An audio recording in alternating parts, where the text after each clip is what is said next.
This is Go Figure, day number 15. My wife Amanda laughed, but was happy for me. Make sure they get your hair right.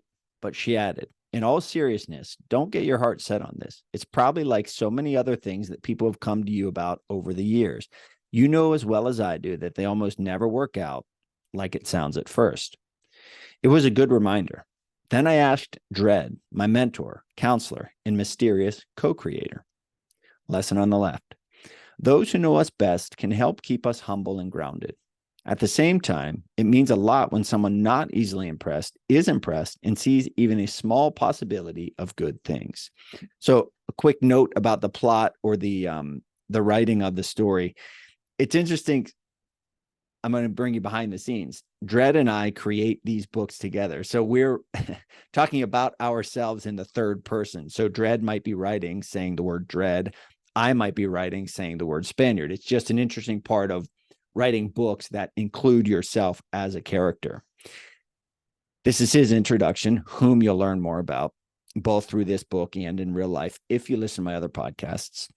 Lesson on the left. Those who know us best can help keep us humble and grounded. So my son is 7, and I've had a conversation with him about being humble. And he'll say, well, what's humble? And I'll say, well, do you know what arrogant is? Or do you know what cocky is? And he might say yes or no. And then I'll say, well, think of someone who tells you how good they are, someone who talks about themselves all the time, someone who brags all the time and cheers for themselves. And he'll say, okay. And I'll say, well, humble is the opposite of that. This is my philosophy of life, my opinion, what I'll try to teach my kids and what I try to teach students who listen to my message is to be humble, to understand that humility, in my opinion, is a much better choice than arrogance, cockiness. To be good at something is awesome. And I think the people who are the most awesome are the people who work really hard, quietly, silently. They make the right choices, and then they perform, and then they're very humble. They're not flashy. They don't yell. They don't brag, etc. They're not real flashy. There are people who do that, and it's not wrong. It's just not my way.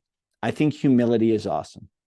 I think it's important to keep people around you who will help keep you humble. You might experience success in high school football, or you might experience success initially on Instagram or TikTok, but it can go away just like that.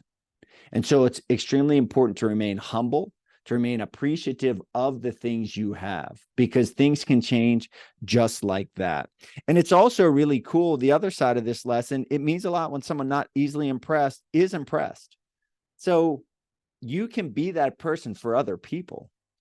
There are a lot of people who are working hard at things, and that work is going unnoticed. So you could be a person that lifts someone else up by mentioning to them, hey, you've been doing awesome in school lately. Are you studying extra? How are you doing this? Or, hey, that was a great play. Or, hey, I saw your post the other day. That was a really good post. You can be that person that helps lift other people up. Humility, I'm going to say, is always the way.